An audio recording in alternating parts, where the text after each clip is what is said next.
Hello, everyone, and welcome to this edition of My Strategy. I am your host, John M. Hawkins, coming to you live from the BBM Global Network and TuneIn Radio. Well, very happy to be here with you today on this Saturday. Our episodes are live at 10 a.m. Pacific, 1 p.m. Eastern. We'd love to get your thoughts, so if you'd like to send us an email, send it to talk@johnmhawkins.com. That's talk@johnmhawkins.com. And today we're going to be talking about breaking bad habits and developing good ones.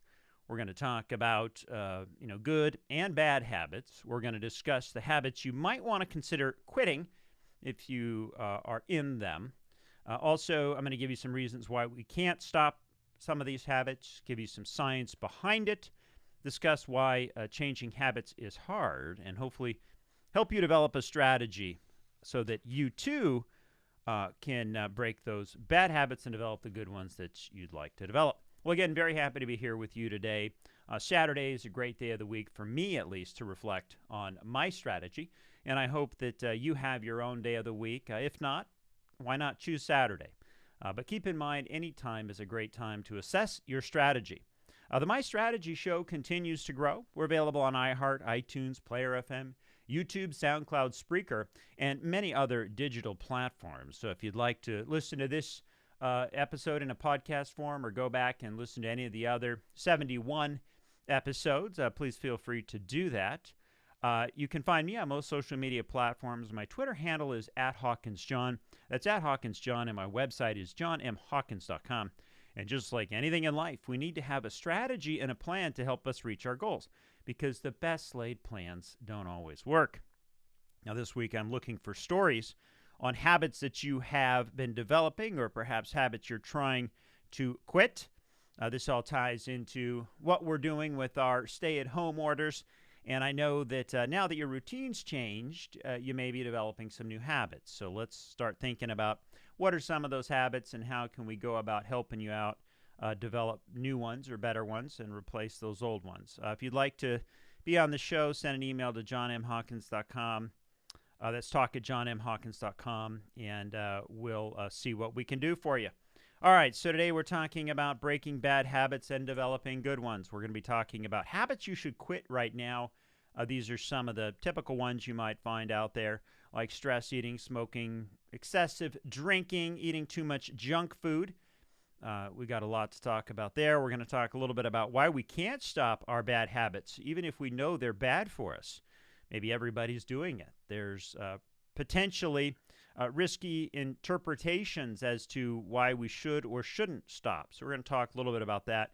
I'm going to talk about the science of habits and why we develop them to begin with.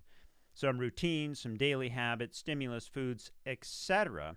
I'm going to give you some tips on how to go about developing good habits. Really exciting science behind it, and it's something that you're not going to want to miss. Going to talk a little bit about why is changing our eating habits hard. I'm spending a whole segment on eating habits because I know that's something that everybody has at one point in their life struggled with. You either eat too much or not enough.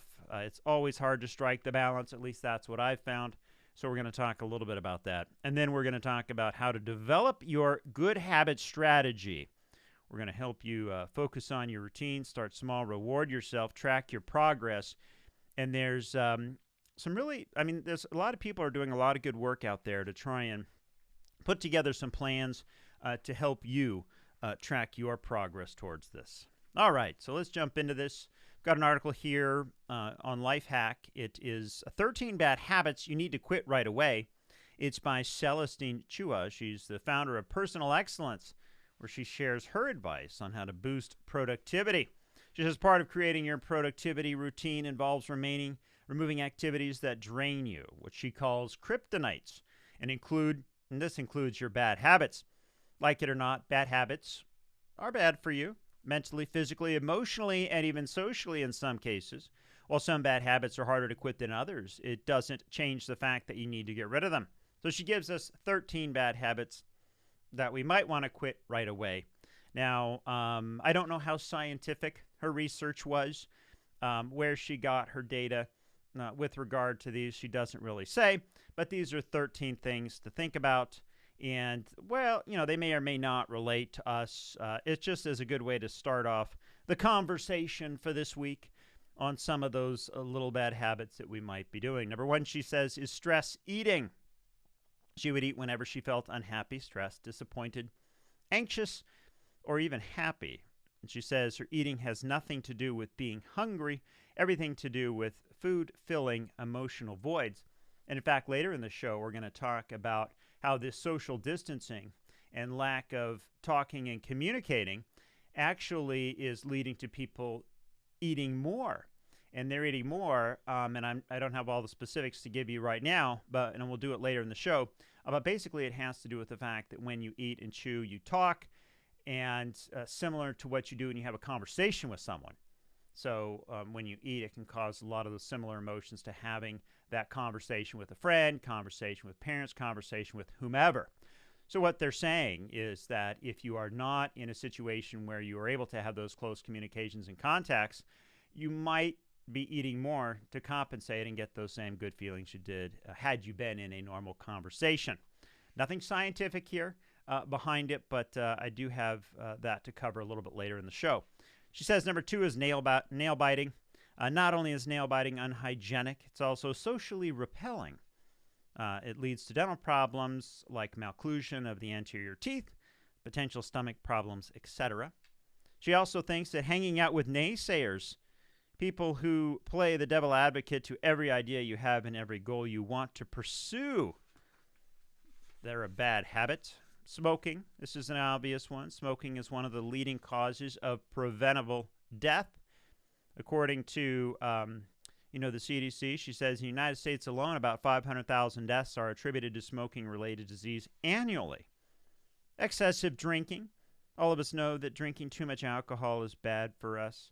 But do you know how bad it really is? She goes into some of those things that can happen as a result of it, like brain problems, heart disease, liver disease, pancreas problems, etc. I think also, in the same vein as those two that I mentioned, the opioid disorder, all of that ties into it as well. Number 7, she says, is junk food, which includes drinking diet soda. Junk food is everywhere in our society. She mentions many of the main fast food providers out there and says that, they provide, processed burgers, sodas, etc. But she says if you think junk food is tasty, think again. She goes into a study here that talks about how it can be somewhat addictive. And later in the show, we're going to talk a little bit about how we, do the conditional response. And I think there's strategies we can use and techniques to replace that. So we'll get into that later. Eating too much red meat. She says number 9 is watching too much TV. Being late to things. Not only being late is rude to others, but it also means you're rushing from one place to another, which can add to stress. She says being in bad relationships is one of those things as well. And then finally, she says that focusing on the negatives. She says in every situation, there are 2 ways you can react. Zoom out to the problem areas and crib about how things aren't the way you want, or celebrate the areas that are going well and work on making everything better. So that's just a perspective from Celestine on 13 habits you might want to consider quitting. You're listening to My Strategy. I'm your host, John M. Hawkins, coming to you live from the BBM Global Network and TuneIn Radio. When we come back, we're going to talk about why we can't stop our bad habits. We'll be right back.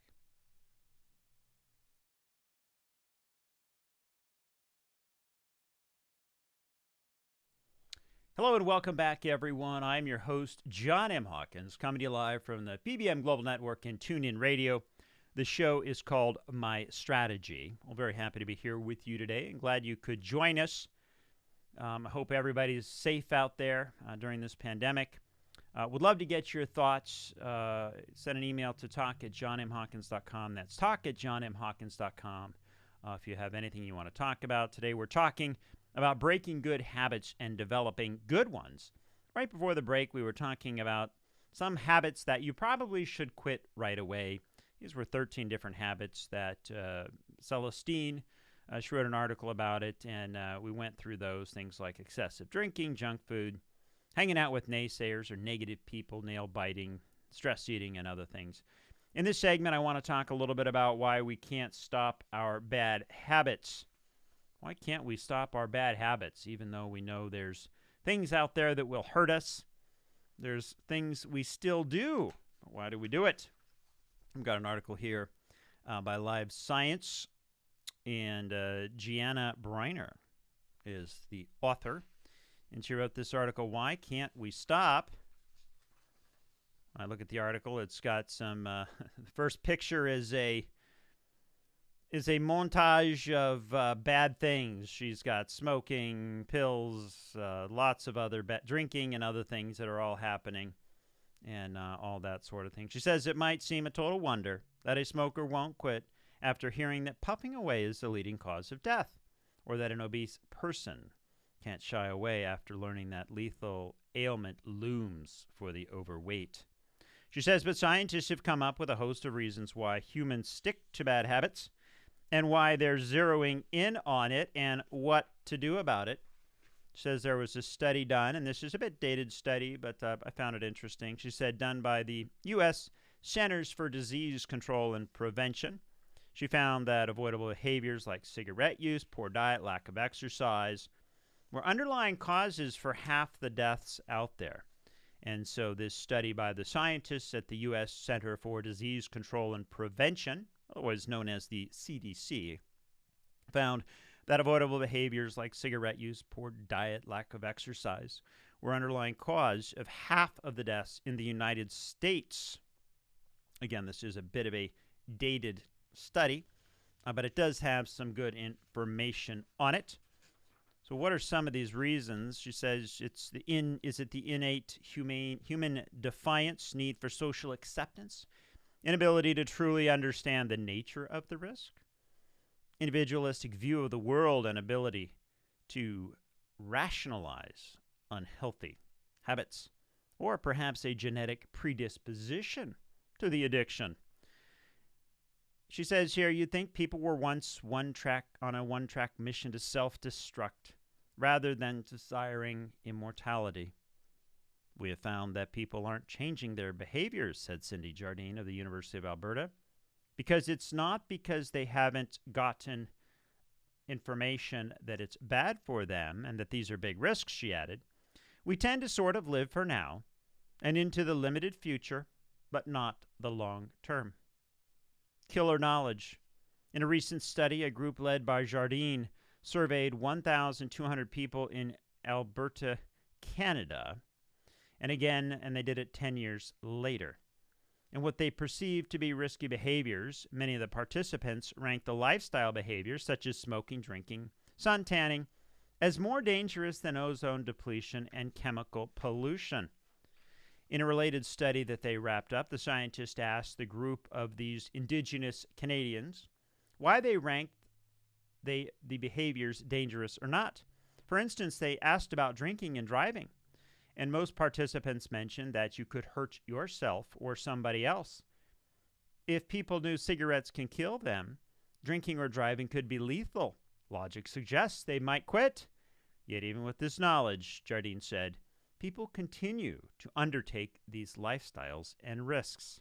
So the question is, why do people continue it?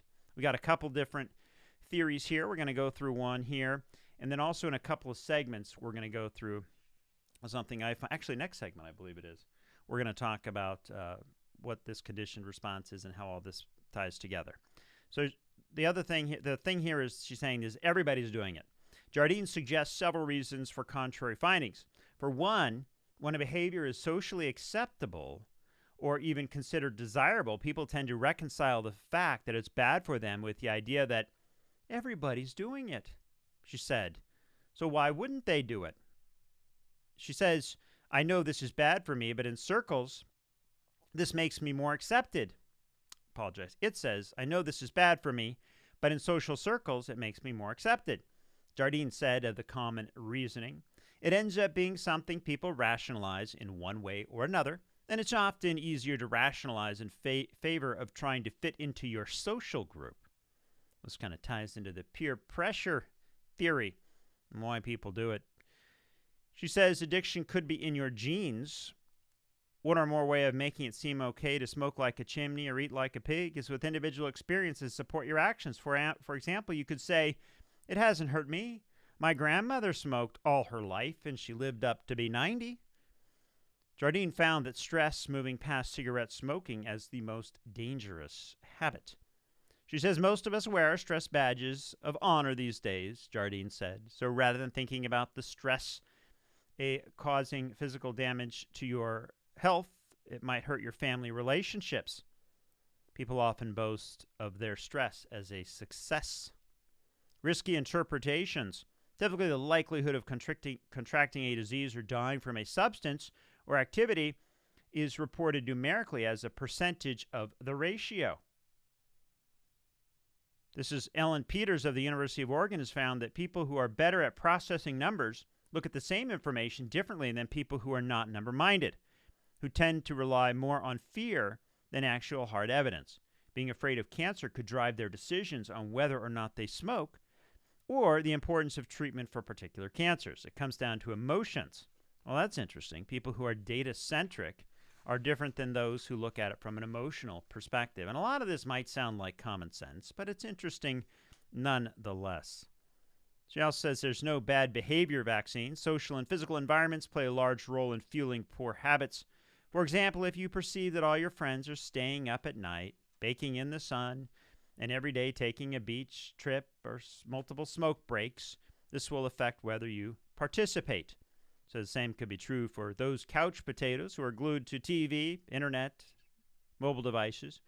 We tell people they need to become physically active, but in certain neighborhoods, if you get out and go for a walk, you could be putting yourself in traffic, which isn't good for you, or potentially live in a violent neighborhood, which could be more dangerous.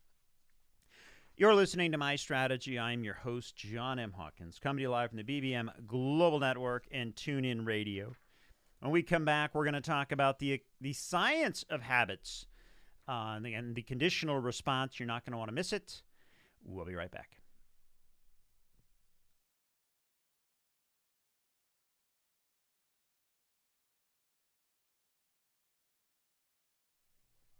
Hello and welcome back, everyone. I'm your host, John M. Hawkins. We're coming to you live from the BBM Global Network and TuneIn Radio.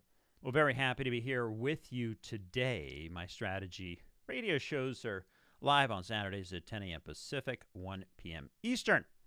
We'd love to get your thoughts. Send an email to talk@johnmhawkins.com. That's talk@johnmhawkins.com if you'd like to send a shout out or ask a question. Today we're talking about breaking bad habits and developing good ones. Right before the break, we were talking about why we can't stop our bad habits. Was it in our genes? Is everybody doing it? Peer pressure. Lots of different reasons why we rationalize and continue to do things that are bad for us, even though we know there's a possibility it could kill us. In this segment, I want to talk a little bit about the science of habits. Got a great article here. I enjoyed reading it by Susan Weincheck, PhD. It's called The Science of Habits. Think habits are hard to create or change? Not if you use the research. She says, have you ever heard that it takes 60 days to form or change a habit? Well, that's not actually true. She used to write about that being true, but new research and a mindset shift for her made her realize that habits can be very easy to create or change. If you understand the science behind habit formation and use that science when you're trying to change or create a habit. I think this is really interesting, and she is going to give us some tips later that teach us how to use this technique. But this is pretty interesting. She actually helps us figure out ways to create habits by conditioning. She says, whether or not you realize that a lot of your daily behavior is composed of habits. These are automatic behaviors that you do without thinking. You do them the same way every day. Think about all the habits that you don't remember that you're doing, but you just do them. Perhaps you put your keys in the same pocket when you walk out the door, Or maybe you have a routine that you go through every weekday when you first wake up. She said you probably have routines around hundreds of things. Now, given that we're in a pandemic, some of these might not relate, but we can replace them with what we're doing today, because I think this is very relevant. She says when you leave the house for work, what you do as soon as you get to your place of work, how you clean your house or apartment, how do you do laundry, how do you shop for a gift for a relative, how do you exercise, how do you wash your hair, how do you water your house plants, how do you take your dog for a walk, how do you feed your cat, how do you put your children to bed. So these are all things that we do, and we create habits around them. Well, now that we've got these stay-at-home orders and social distancing, think about the impact of that, where at one point you left your house for work, there were habits and patterns that you did before you left the house. Now you have different patterns that you are putting in place. You may or may not be working. So that is going to impact it. What about when you get to your place of work? Well, you're not going to work or you're working from home. All of these things have an impact. And what's happening here is that now that we've got a change in our routine, there's a very strong likelihood that we could develop poor habits. So it's just something to think about. She says, how did you end up with so many habits if they're so hard to create? If you understand the science around habits are formed, you will see that there's some fairly simple things you can do to make habits very easy to form and relatively easy to change. She says for most people, most of the time, habits are created unconsciously, and they are carried out automatically. Habits help us with all the many hundreds of things we need to do in our daily lives. Because we carry out a habit without having to think about it, it frees up our thought process to work on other things. It's a clever trick that our brains have evolved to make us more efficient. And if you think about it, that's the difference between a top elite athlete and me competing in an event. They are more efficient in their actions, and as a result, they're able to perform better. She says Pavlov was measuring the amount of saliva that dogs produce as part of the digestive system. He first noticed that dogs would salivate when they saw food, even before they tasted it. He noticed that if another event, such as a bell or a footstep on the or footsteps of the experiment, was paired with food, that dog would eventually start salivating, just as the sound of the bell or the sound of the footsteps. And she calls this classical conditioning. And many of us have studied this in high school, college. You know, your Psychology 101 courses would cover this, and most likely you've covered it in high school. She says it goes like this. First, you pair two things. Stimulus, which is the food, results in a response, the salivating of the dog. She says then you add an additional stimulus. Stimulus 1 is food. Stimulus 2 is bell. As a result, the dog salivates. She says over time you're able to remove the original stimulus and just have the additional stimulus elicit the response. So now she's saying, well, what does this have to do with you? She says, well, let's take a look at smoking. Stimulus 1 is seeing a cigarette, results in response, light up and smoke the cigarette. Then you add stimulus seeing the cigarette, stimulus 2 feeling bored, results in a response to light up and smoke the cigarette, until we get to stimulus 2 is feeling bored because we're removing seeing the cigarette, and now the response is light up and smoke the cigarette. She said, keeping this original research in mind, let's explore how we can go about creating or changing these habits. She says small specific actions are more likely to become habitual. Let's say you decide to create an exercise habit and tell yourself, from now on, I'm going to get more exercise. This is unlikely to turn into a habit because it's too generic, vague. It's too big. She says, what about if I'm going to exercise 3 times a week? She says that's better, but not specific enough. I'm going to go for a walk every day is better because it's more specific.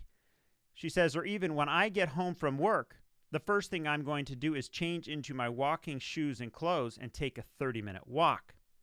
Making the action easy to do increases the likelihood that it becomes a habit. Makes sense. Once you've identified a small specific action that you want to make the action easier to take, in exercise walking example, you'll be more likely to engage in the habit if you make it easy. For example, put out your shoes and clothes right near the door so when you come home from work, you see them. She says actions that involve physical movement are easier to condition into a habit. The walking with clothes example is easy, and you're going to reach out your arms, grab your workout clothes, and then you're going to be able to work out easier, and it's going to be a higher chance of it becoming a habit for you. She says if you're trying to create a habit that is not very physical, for example, a habit where at the beginning of the workday you pause and decide what are the most important things for you to do that day, then you will want to create a physical action to take. For example, have a whiteboard near you and a special pen that you use to do this task. She goes through some other examples on how you can go about creating those habits. I thought they were insightful, and that's why I shared them with you. You're listening to My Strategy. I am your host, John M. Hawkins, coming to you live from the BBM Global Network and TuneIn Radio. When we come back, we're going to talk about why it's hard changing eating habits. We'll be right back.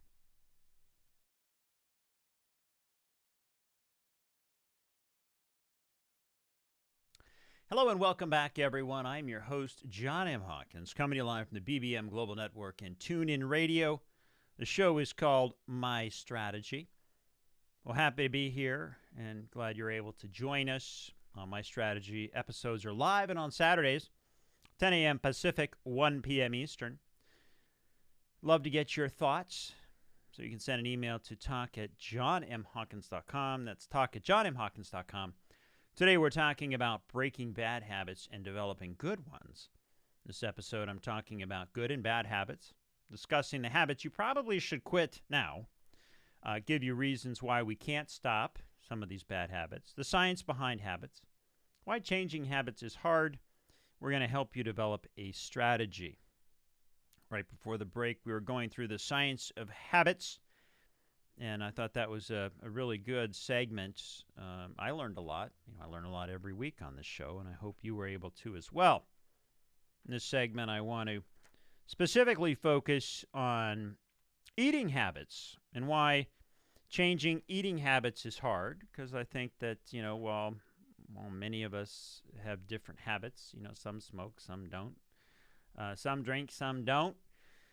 Some, watch a lot of TV and don't exercise. Some don't. One of the things we all have in common is we all have to eat. So I figured this was a pretty common pattern. And whether you're eating too much or too little, you might be able to gain some benefit from this one. I've got an article here, and this is actually from the Women's Center. And it's titled, Why Changing Eating Habits for Good is So Hard. And, when I went through this article, there's just so much information. I'm not going to be able to cover everything. And, I haven't really seen this perspective since the target audience is the Women's Center. And they typically don't target me for articles like this, but there's a lot of good information in it. So I wanted to go through some of it. And hopefully there's some things we can glean out of habits with regard to eating. Let's see, I do not have in front of me the author, but when I get to that, I'll share it, or you can reach out to me. Actually, I do. It's right here. Carrie Anderson wrote this. She's the executive director at the Women's Center. She says, most of us change what, when, and how we eat for a little while.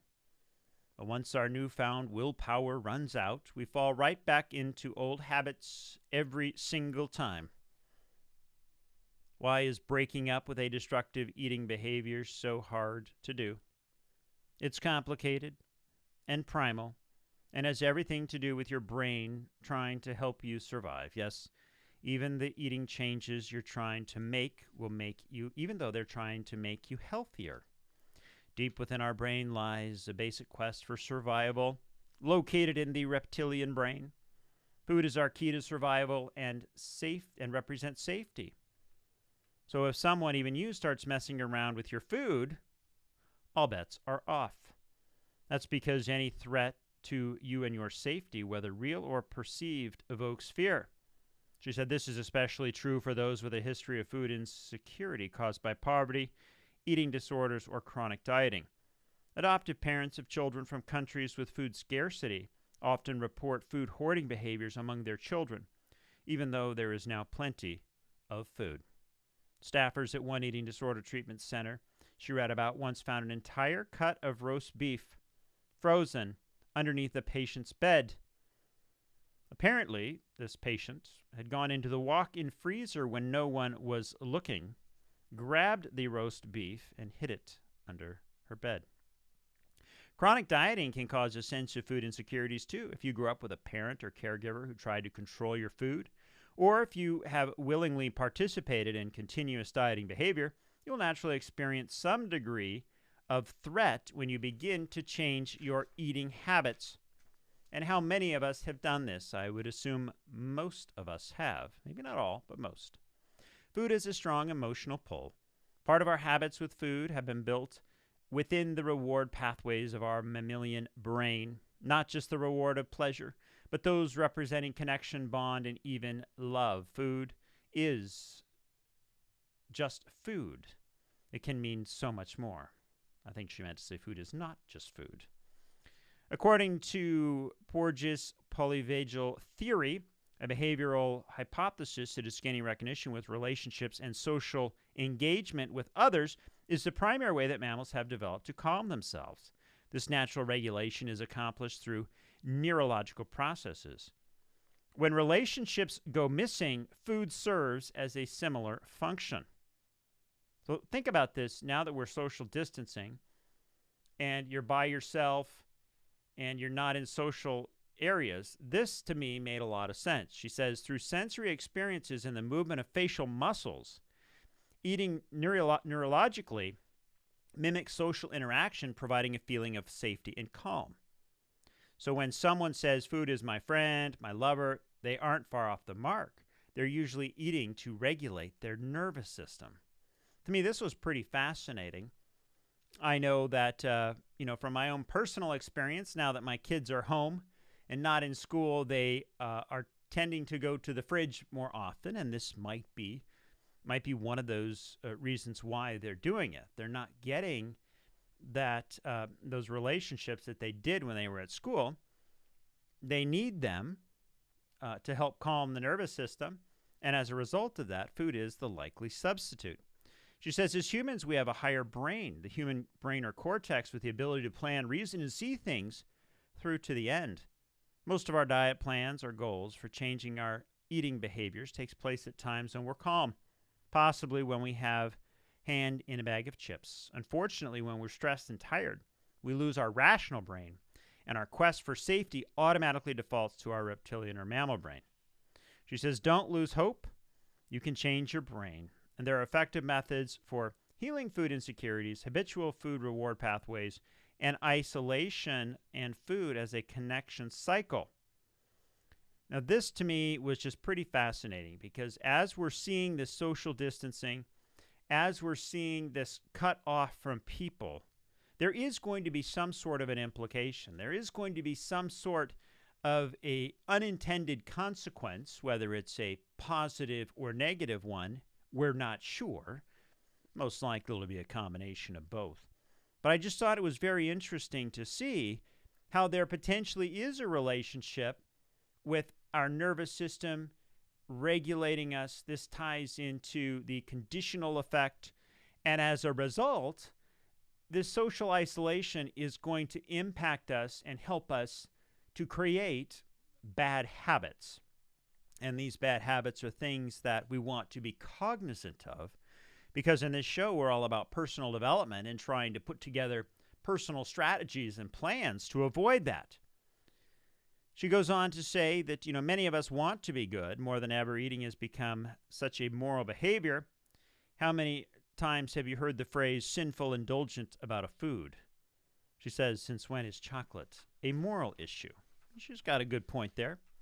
She said the other thing here is that shame, whether it comes from inside yourself or others, shame is never a good motivator. That's because it's a natural response to shame and anger. Getting mad and rebelling is one of the most powerful, powerless, and shamed ways we can feel. Some call it rebellion, others call it sabotage. It's the inner drive that tells you you can, when everybody else tells you you can't. She goes on to talk about some other reasons: wanting to look good, wanting to feel good, how to reconnect your mind and body, and more. Like I said, there's lots and lots of good information here, and definitely worth your read. Again, it's called Why Changing Eating Habits for Good is So Hard. The author is Carrie Anderson. You're listening to My Strategy. I'm your host, John M. Hawkins, coming to you live from the BBM Global Network and TuneIn Radio. When we come back, we're going to talk about how we can help you develop your strategy. We'll be right back.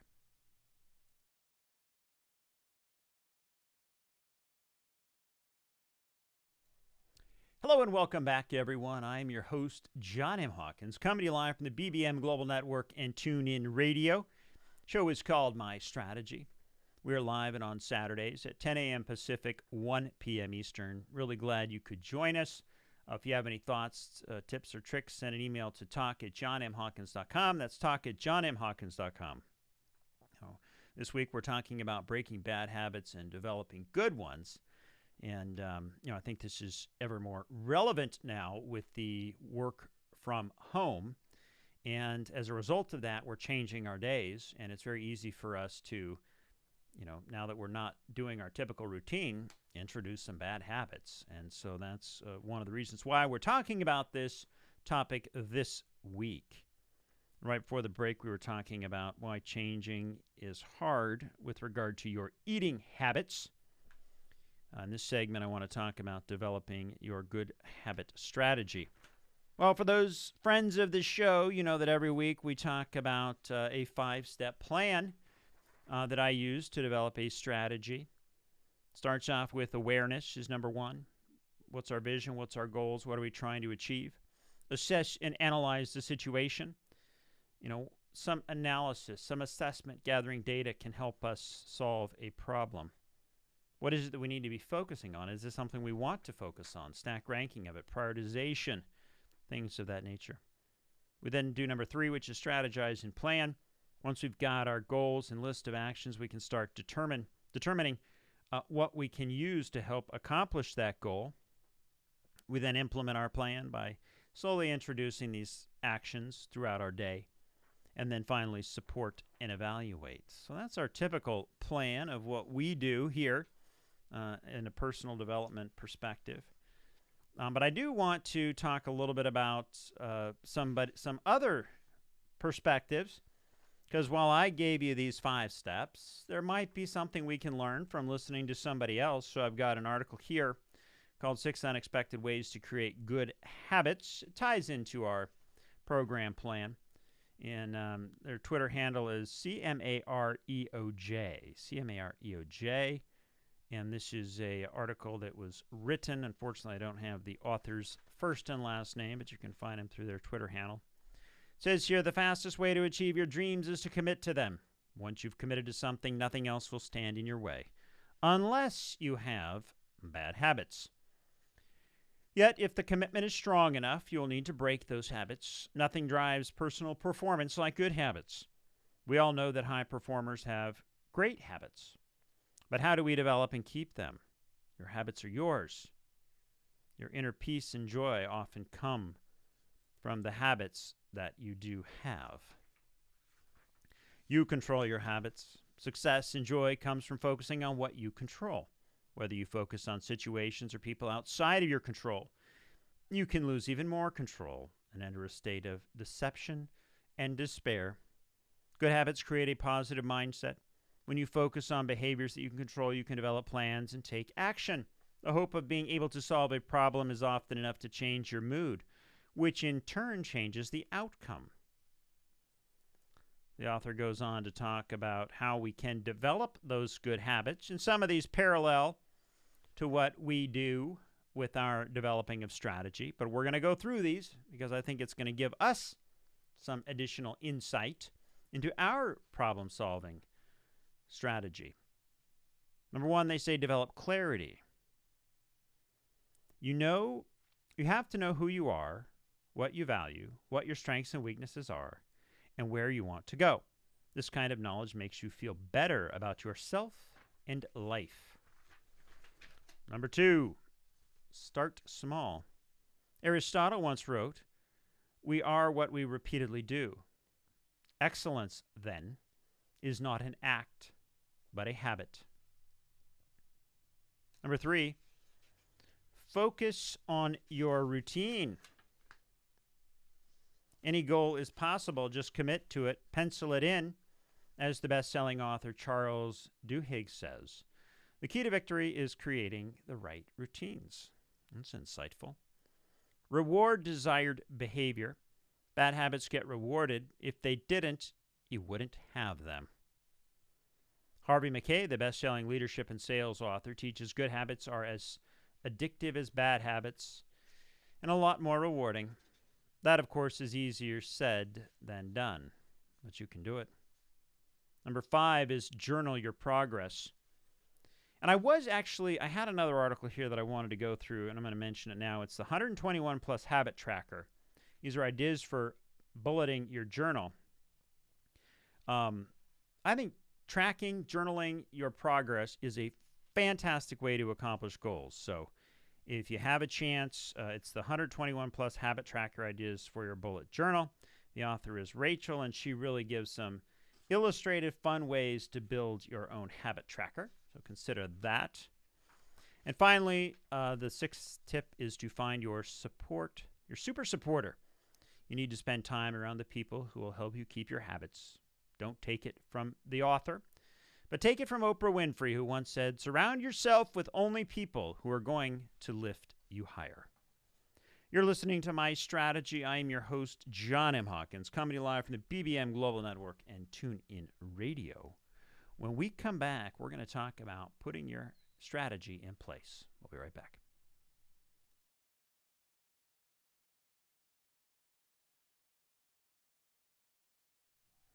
Hello and welcome back, everyone. I'm John M. Hawkins. The show is My Strategy, and we're coming to you live from the BBM Global Network and TuneIn Radio. We're very happy to be here with you today on this Saturday.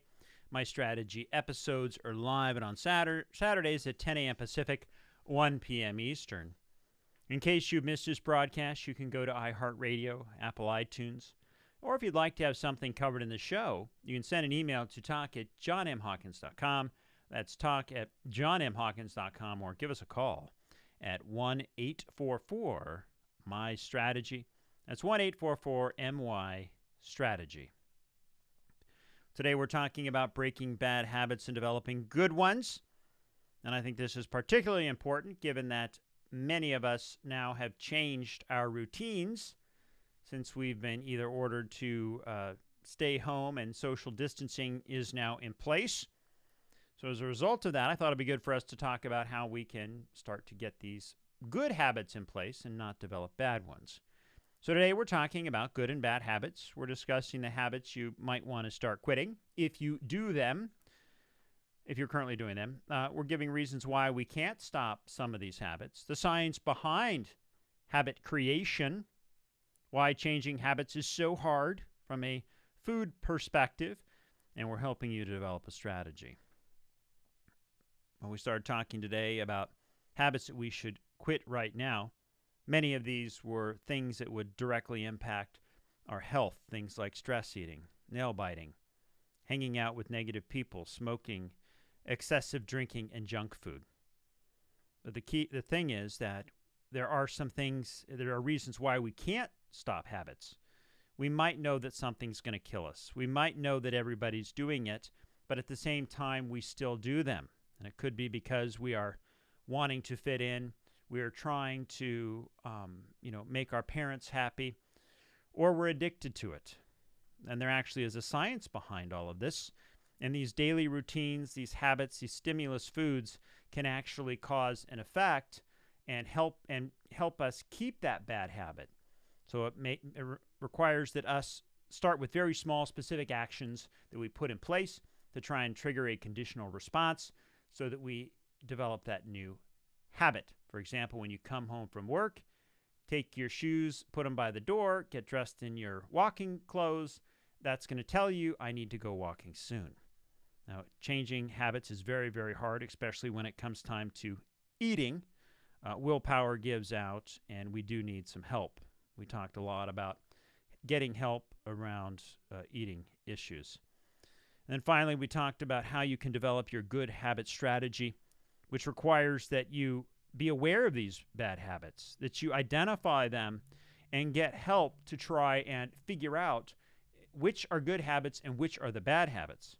The way that we go about doing this is creating a log. We have to track our patterns, track our activity, and get the data that we need so that as we go back and objectively look at what we're doing, it's going to give us some insight, some data that we can use to be able to determine what the proper course of corrective action is. And it's going to be different for all of us. While we all have some common habits that we do, good ones and bad ones, it really is going to be up to us personally as to which ones we need to implement.